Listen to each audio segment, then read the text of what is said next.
Hello, universe. Welcome.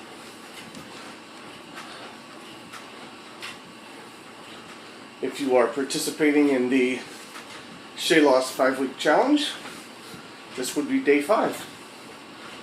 Congratulations, you're 1/7 of the way through.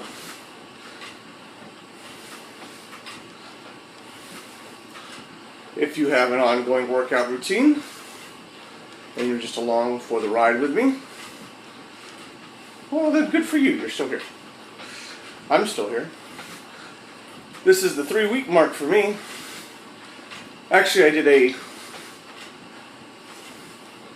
non-15 minutes episode yesterday because while I was on my elliptical, I just could not resist discussing my views on racism and sexism, discrimination as a whole.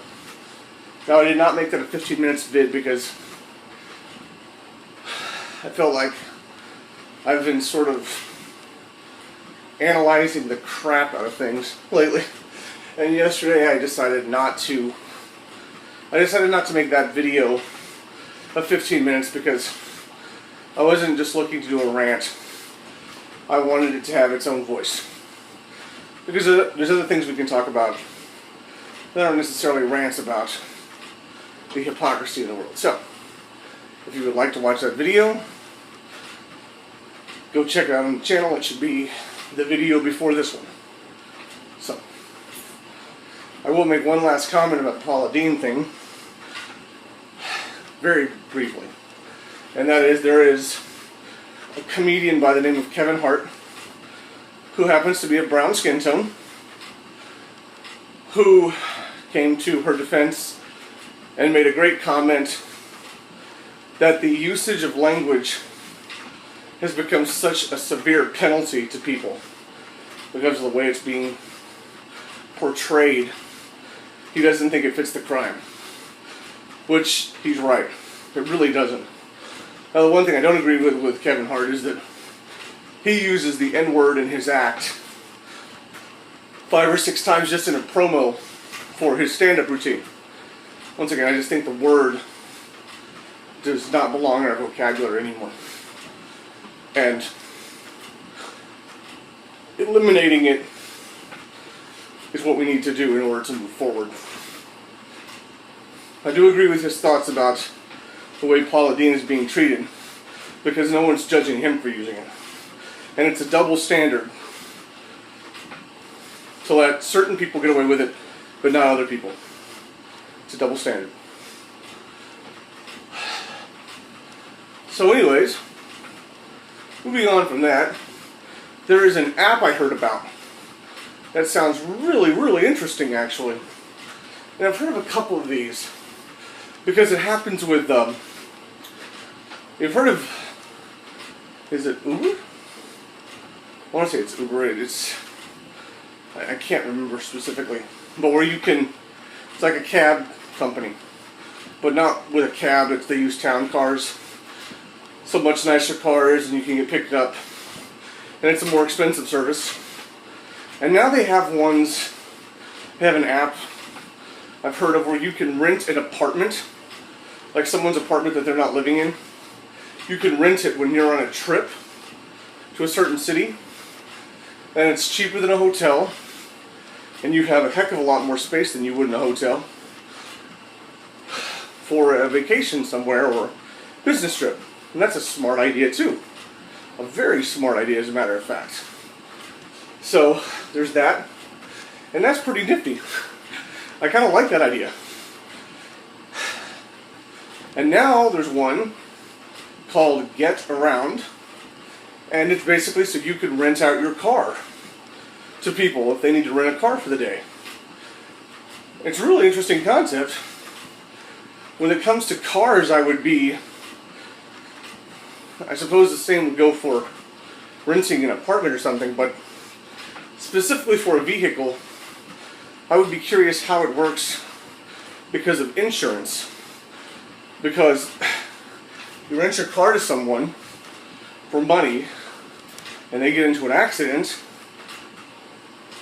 you either need to have an expanded form of insurance that will let you get away with a very cool full coverage insurance that will let you get away with someone else driving your vehicle, regardless of whether they have an accident or not, or they need to have insurance. And how you verify it, that someone has insurance, is a whole other hiccup in the road. But the idea is very cool. I don't think they're going around renting, 50-year-old bugs or anything. They may be renting vintage cars, but a lot of it's so people can have access to nicer cars, potentially for a date or whatever it may be. And maybe you have to leave your car keys behind, but that would be too easy for someone who's stolen your car to fake documentation and then steal your car as the next step. So I'm not sure what safety measure they have installed or sort of created in order to prevent major issues occurring. But supposedly people are making so much money from them that they've started buying other cars because they're making enough money to cover, I guess, their other car payments or something. So it's a really interesting concept. Really interesting concept.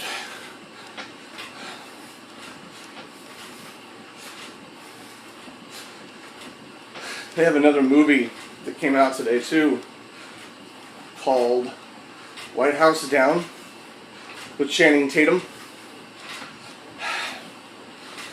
I don't know if you remember that they had another movie about the White House called, what is it called?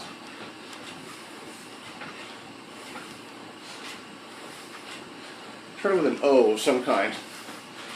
But it was about the White House being taken captive and the president and the whole thing. It had a unique name. It started with an O, I know that. Either way, it's basically like a retelling of Die Hard, but at the White House. And they've had two of them in the same year. And then, of course, they remade Superman again this year. I think there is a major challenge in Hollywood to come up with fresh ideas. I'm not saying you can't retell the story of a superhero, but choose someone that's not Superman or Batman or Spider-Man. Someone that has been overly remade. Or, way too a big overdose of remakes. That remade Superman. This would be the third time. That remade Batman a few times. It's time to give it a rest. Pick some other superheroes. Aquaman. Green Lantern wasn't as successful as they thought it would be. Or maybe just come up with new superheroes.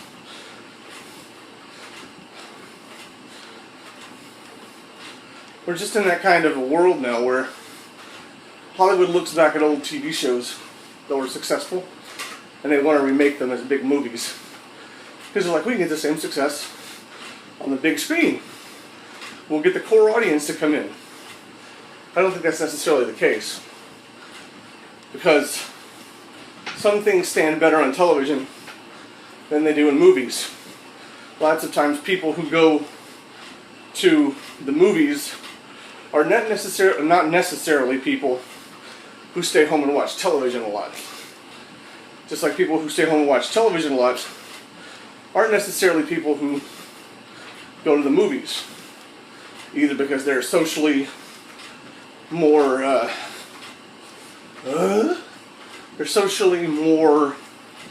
withdrawn to where they don't want to go out in public that much, or they simply don't have money for the extreme prices at the theaters right now. So there's a little bit of a challenge there with Hollywood doing that kind of stuff.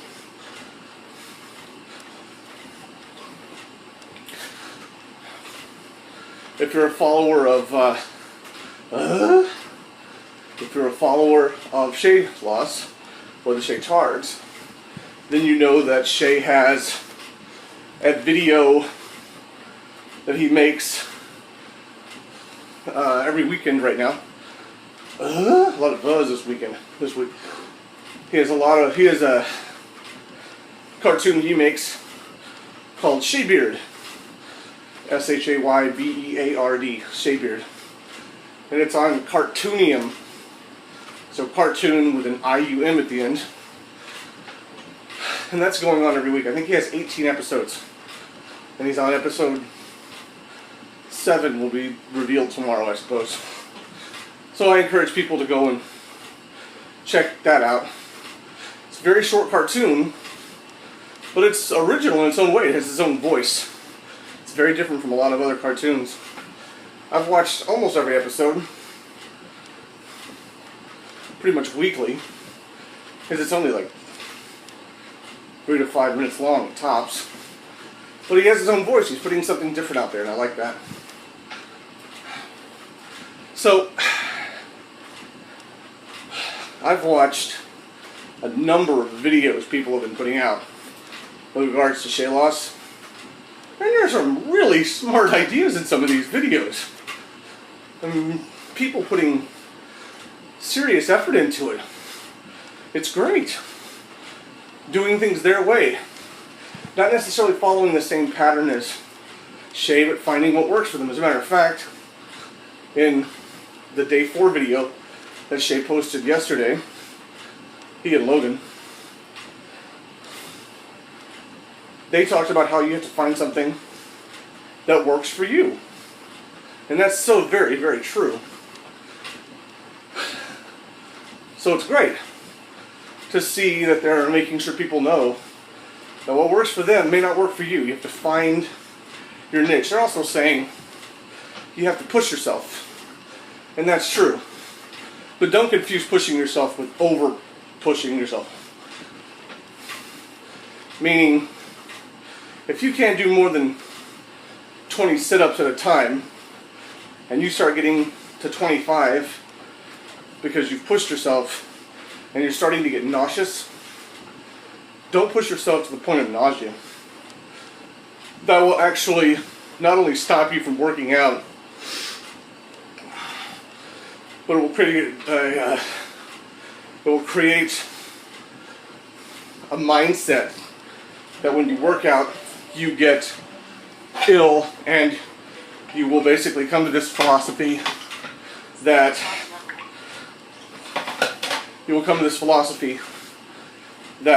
working out is painful. Kind of like what we talked about, people have talked about over the last few days. You know, avoiding pain and reaping pleasure. If you decide that eating a cupcake gives you more pleasure than working out because of the pain of it, then you're less likely to work out. So don't push yourself, over push yourself is maybe the more appropriate term, to the point of starting to feel ill. For example, with me, I get on this elliptical usually about 3 times a day, and I go for around 30 minutes. After I make 15 minutes, I re-watch it while I'm on the elliptical before I post it. And the reason I do that is to make sure the camera is not too jiggly, so to speak. And also it helps me because I've made it such a long distance of 15 minutes. I re-watch it and I've usually hit the 30 mark, if not more. But I don't pay attention to the time. I focus on working out and just observe the video and see how it comes across. Because I'm always looking to improve the way I explain myself or put words out there. Especially when you're working out, you have a tendency to, in shortness of breath, you tend to miss words. So your grammar doesn't always come out clear. And maybe there because of that, your point doesn't come out as clear. So I'm always working to make sure that my points come across clear while I'm working out. So don't over push yourself to the point where you feel nausea or too much pain physically so that you can't pick back up and do it again. You want to get worn out. You don't want to get worked over so hard that you lose motivation. So keep those things in mind. There's pushing yourself and there is over pushing yourself. Overdoing it, whichever word you prefer. It's a vocabulary buffet. Okay, so we're over 15 minutes. I'm out of here. I hope you have a great day. Stay motivated. You've come this far if you're in the Shea Loss program, or if you're just watching these videos in general. You've come a long way. We all have. We're moving forward. Keep going. Continued success to you. Remember, this is not just a 5-week change.